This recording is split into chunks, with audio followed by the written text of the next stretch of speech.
ni inkuru iri kugenda igarukwaho mu by'ukuri mu karere ka Kayonza mu murenge wa Rukara akagari ka Rwimishinya umudugudu wa Kigwene ya kabiri aho bivuga ko abagabo bari gukubitwa bazira kunywa igikoma. Aba bagabo rero mu by'ukuri bari kugenda babigaruka mu buryo butandukanye bavuga bati dufite ikibazo gikomeye cyane muri uyu mudugudu aho duhohoterwa n'insoresore zishyize hamwe zanze ishuri ahubwo zarangiza zikajya mu bucukuzi bw'amabuye mu buryo butemewe barangiza rero bakishyira hamwe bagakora itsinda ryo kujya bakubita abagabo batanywa cyangwa se banywa igikoma. Ngo babibwirwa n'iki rero ngo bagenda babaza abana bati papa wanyu uko tutajya tumubona ku kabari ntabwo anywa igikoma. Iyo baje kumenya ko rero anywa igikoma baramutangira bakamukubita. Bivugwa ko mu by'ukuri hari bamwe bagiye bakubitwa ndetse bikarangira banataye ingo zabo bakajya mu Bugande ku mpamvu zo guhunga abo basore mu by'ukuri bishyize hamwe bagakora ibyo bikorwa bibi cyane by'urugomo. Abagabo rero barimo baratabaza ubu nta mugabo wajya kugura teremusi iyo bamubonye agiye kugigura arakubitwa bati ugiye kugura teremusi yo kugira gute ubwo ngubwo nawe unywa igikoma ugasanga arakubiswe. Nta mugabo wajya kugura ifu y'igikoma nta mugabo wajya gushesha ifu y'igikoma. Mu by'ukuri urumva ko ari ibintu bibabaje cyane ariko nk'uko umuvugizi wa polisi mu ntara y'Iburasirazuba SP Hamdani Twizeyimana abitangaza nyuma yo kumenya ko iki kibazo gihari bagiye kugikurikirana hanyuma aba basore bakazabasha gufatwa kugira ngo abashe gukurikiranwa aho iki cyaha bashinjwa n'abaturage bo muri kano gace. Aho uyu muvugizi wa polisi mu ntara y'Iburasirazuba yakomeje kugenda bigarukaho yavuze ko mu by'ukuri kunywa igikoma nta kibazo na kimwe kirimo cyane ko umugabo unywa igikoma mu by'ukuri aba afite ubuzima bwiza kurenza abo ngabo bavuga ko bajya mu tubari kunywa inzoga cyane cyane aho usanga banywa inzoga z'inkorano bagatakaza ubwenge ugasanga hagenda havamo amakimbirane hato na hato yo mu miryango mu buryo bugiye butandukanye. Abagabo rero baratabaza bati nyaboneka turakubitwa tuzira kunywa igikoma. N'abantu biremye bikora umutwe buri bakajya basanga abantu batajya bajya ku kabari ngo banywe ibikoma ngo nta mugabo wo kunywa igikoma. Ubwo rero akanakubitwa ni intambara. Inaha umugabo waho yanyweye igikoma baramukubita arakubitwa se rimwe ahubwo ko kubitwa buri munsi. Ndabizi neza ko muri uyu mudugudu hari abawukubise kubera ko banyweye igikoma.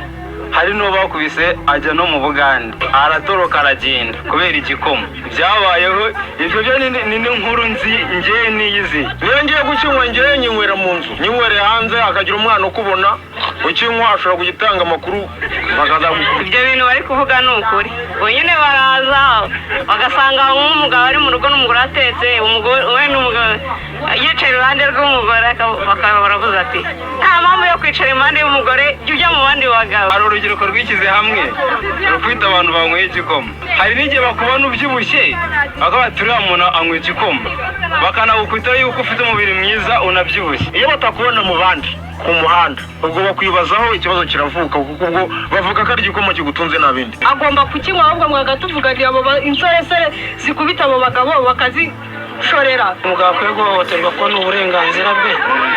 Umuntu wese mu bitekerezo bye no kubaka urugo rwe aba afite ukuntu arwubaka. Humura witinya n'ahatari inzira ni mu kwayo. Evangeliste Daniel TV 7.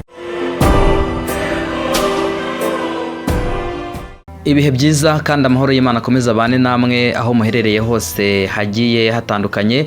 Abari mu ntara zitandukanye z'igihugu cyacu mbashimira uburyo ki mugenda mubana natwe kandi mugakurikirana inkuru zacu tudahwema kugenda tubagezaho uko dushoboye kose. Abari Burasirazuba n'Iburengerazuba mu majyepfo n'amajyaruguru, abari mu mujyi wa Kigali ndetse n'abadukurikira bari hakurya y'imbibi z'u Rwanda, mwese reka mvuge ngo mugubwe neza kandi amahoro y'Imana akomeze abane namwe. Imana ibishimire kandi ukuboko kwiza kw'Imana gukomeze kubane namwe mu byo mukora byose, mu kazi kanyu mukora ka buri munsi ko kwiteza imbere ndetse no gushakisha imibereho.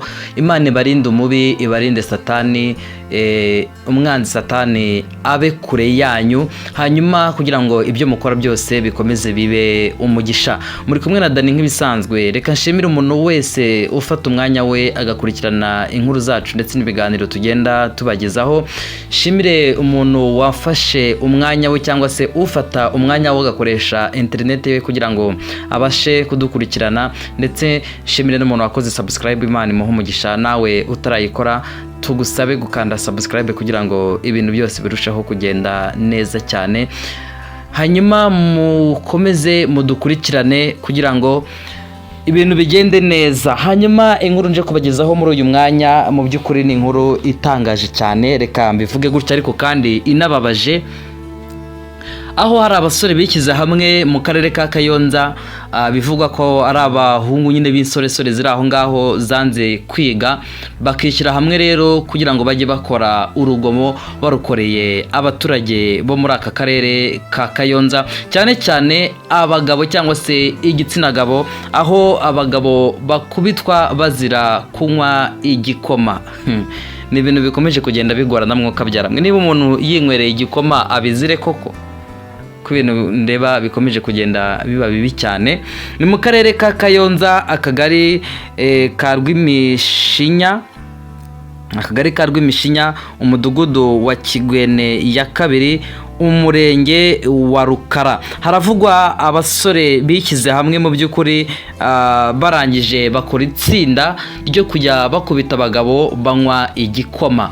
Bivugwa ko aba basore bikize hamwe n'ubundi batuye muri aka kagari ka Rwimishinya. Birumvikana ko ari abantu ba hafi aho ngaho, banze ishuri banga kwiga, ahubwo ngo bajya gucukura, bajya mu bintu bijyanye no gucukura amabuye y'agaciro, ariko bakabikora mu buryo butemewe cyane, ko bivuga ko izo nsore n'ubundi basanzwe ari inzererezi zirirwa zizerera. Hanyuma rero abo basore bikize hamwe bivuga ko bagenda mu ngo z'abaturage cyangwa se bagatangira n'abagabo mu nzira, bamaze kumenya ko banywa igikoma bagakubitwa bazira kunywa igikoma. Mu by'ukuri urumva ko ari ibintu bitoroshye. Abagabo rero mu karere ka Kayonza, mu murenge wa Rukara, barimo baratabaza bavuga bati mu by'ukuri nyabuneka muturwaneho, ibintu bimeze nabi cyane, dusigaye dukubitwa tuzira kunywa igikoma. Aho umugabo wese rero wamaze kumenyekanaho ko anywa igikoma arakubitwa, cyangwa se bakamutangirira mu nzira bakamukubita azira ko yanyoye igikoma. Aho bivugwa ko hari bamwe mu bagabo bagiye bava mu ngo zabo bakajya mu gihugu cy'abaturanyi cya Uganda, bitewe n'uko bari guhunga inkoni bakubitwaga bazira kunywa igikoma. Ngo umugabo wese iyo bamenye ko atajya mu kabari, bagaperereza bagasanga ntajya agera mu kabari, bashaka uburyo ki bazamukubita. Donc umugabo wese utagira mu kabari nyine ubwo bivugwa ko ngo abatunzwe no kunywa igikoma. Urumva ko muri Kayonza ibintu ntibyoroshye. Ubuse nk'uko byaramwe ko nk'abarokore batajya banywa inzoga, ngira ngo n'abadivaniste n'abandi bantu wenda batandukanye binywera icyayi bakanywa umutobe, abandi bakanywa igikoma.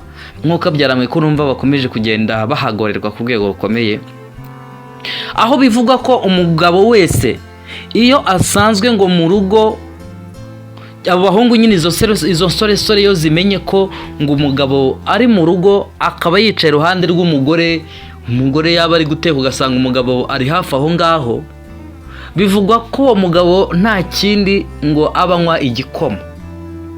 Ubu ngubu nta mugabo wapfa kujya gushesha ifu y'igikoma, nta mugabo wajya ku isoko kugura ifu y'igikoma, iyo ngo bamubonye bakamuca urwaho baramukubita.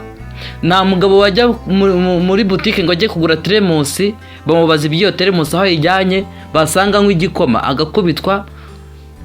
Cyangwa se ngo iyo uhuye n'umwaku ukagira ibyago ukabyibuha, ukazana inda, bakakubona warabyibushye, warazanye igikanu, ibiro byariyongereye, uri umugabo, urakubitwa.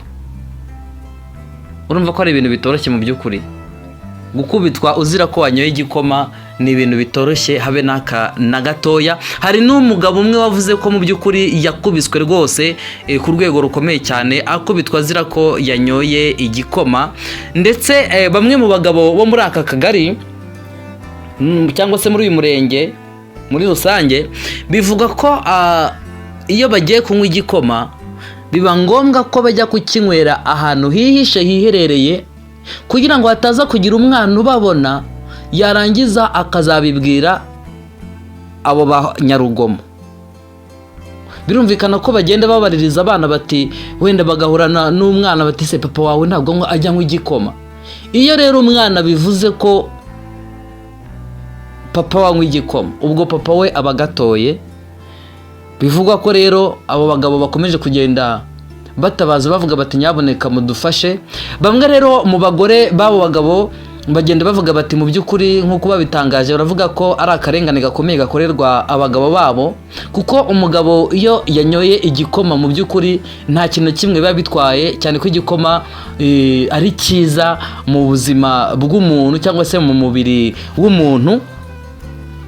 Nk'uko umuvugizi wa polisi SP Hamudani Twizeyimana abitangaza mu ntara y'Iburasirazuba, avuga ko mu by'ukuri iby'ayo makuru batari babizi ariko ubwo babimenye bagiye kubikurikirana, aho ashimangira ko mu by'ukuri umuntu unywa igikoma aba afite ubuzima bwiza cyane kurenza abo ngabo banywa inzoga. Kandi rimwe na rimwe ugasanga n'izo nzoga bamwe bavuga ko banywa uba usanga ari inzoga z'inkorano zimwe zitujuje ubuziranenge, usanga banywa bamara kuzinywa umutekano ukaba mukeya, ndetse ugasanga rimwe na rimwe havamo n'amakimbirane ya hato na hato tugenda twumva hirya no hino, aho hari abagabo banywa inzoga cyane cyane z'inkorano bikarangira havuyemo kugenda bagirana amakimbirane nabo bashakanye. Ndetse rimwe na rimwe ugasanga abana babo ntabwo bafite uburere buhagije, ugasanga bagiye bava mu mashuri bitewe n'uko badafite uburyo bwo kwiga, ugasanga base amafaranga yose bayajyana mu tubari, bikarangira rero abana bakurijemo kutabona uburyo bwo kwiga mu buryo bwiza cyane. Hanyuma rero mu by'ukuri urumva ko aba bagabo bakomeje kugenda batabaza bavuga bati nyaboneka mudukorere ubuvugizi turebe ko izo nsoresore zafatwa zikabasha guhanwa zigakurikiranwaho icyo cyaha cyo gukora urugomo ku bagabo banywa igikoma. Urumva ko mu by'ukuri igikoma gikomeje kugenda kiba igikoma mu karere ka Kayonza, mu kagari ka Rw'imishinya, umudugudu wa Kigwene ya kabiri, umurenge wa Rukara. Mu by'ukuri ikigaragara cyo nuko abo bagabo bababaye cyane kumva ko waba uri mu nzira uri kwigendera, kuba ubyibushye. Umuntu ashobora no kubyibuha rigatanyoye igikoma, umuntu akaba afite amahoro yo mu mutima akabyibuha, cyangwa se akaba ari ko umubiri we umeze. Ariko umugabo wese ngo muri ako gace ugenda bamubona yarabyibushye ngo akubitwa azira ko anywa igikoma. Niyo babiguketseho ko waba unywa igikoma urakubitwa, mu by'ukuri urumva ko ari akarengane gakomeye kagenda gakorerwa abo bagabo. Ntabwo kunywa igikoma byagenewe abagore gusa, n'umuntu wese yanywa igikoma rwose, nta kidasanzwe kirimo. Hari ukuntu kera abantu bajyaga bavuga ngo umugabo ngo yanyoye igikoma ngo ntago yumva igikomye, ngo umugabo yanyoye igikoma ngo ntago agira ibitekerezo. None se wanyoye inzoga agatakaza ubwenge, wanyoye izo nzoga za muriture na dunda ubwonko na yewe umuntu niwe ugira ubwenge? Wanywa inzoga yitwa muriture ukanywa dunda ubwonko ukanywa yewe muntu akaba ari bwo urusha umugabo wanyoye igikoma ubwenge? Aya ntabwo bishoboka. Ahubwo ibi ni ibintu bigomba gusubirwaho, cyane ko nk'uko amakuru avuga n'abaturage bo muri ako gace bavuga ko izo nsoresore zanze kwiga zikishyira hamwe, ahubwo ngo zikajya zijya mu bucukuzi bw'amabuye y'agaciro mu buryo butemewe. Urumva ko n'ubundi nabwo ni icyaha mu kindi, gucukura amabuye mu buryo butemewe, barangiza bakagenda banatangira abagabo ngo banywe igikoma bagakubitwa. Urumva ko ari ibintu bitoroshye mu by'ukuri habe na gatoya. Ariko ubwo byamaze kumenyekana, reka twizere ko bizagenda neza bikabasha gukosorwa ubwo byabashije kugera mu nzego z'ubuyobozi. Nk'uko umuvugizi wa polisi mu ntara y'Iburasirazuba SP Hamdani Twizeyimana yabitangaje, yavuze ko bagiye kubikurikirana abo basore bazafatwa bakabasha kubihanirwa. Mu by'ukuri ntabwo ari ibintu byiza kumva ngo umugabo yakubiswe azira kunywa igikoma, ni ibintu mu by'ukuri bitari byiza habe na gatoya, kuko umuntu wese afite uburenganzira bwo kunywa icyo ashaka. Wanywa igikoma, wanywa icyayi, wanywa amazi, wanywa umutobe, wanywa fanta, umuntu wese afite uburenganzira bwo kunywa icyo ashaka mu gihe kidateza ikibazo umuryango muri rusange. Reka mbashimire rero, Imana ikomeze ibahe umugisha, ariko nyaboneka ibintu nk'ibi ngibi bikwiriye gucika kuko ntabwo ari byiza habe na gatoya. Abagabo rwose nimwinywera igikoma, igikoma ni cyiza, urakinywa ukaryama ugasinzira, ukabasha gutekereza neza, ukabasha kwita ku muryango wawe. Ibyo ngibyo ntabwo ari ikibazo kuba umugabo yanywa igikoma, ntabwo ari ikibazo habe na gatoya. Mu by'ukuri twizere ko ibi bizahinduka, ibintu bikagenda neza. Imana nibaho umugisha rero, kandi Imana ibagirire neza. Ndabakunda cyane, mbifuriza amahoro y'Imana mu byo mukora byose. Mwari kumwe na Dani umuhungu wanyu, murakoze cyane. Humura witinya, n'ahatari inzira ni mu kwayo. Evangeliste Daniel TV 7.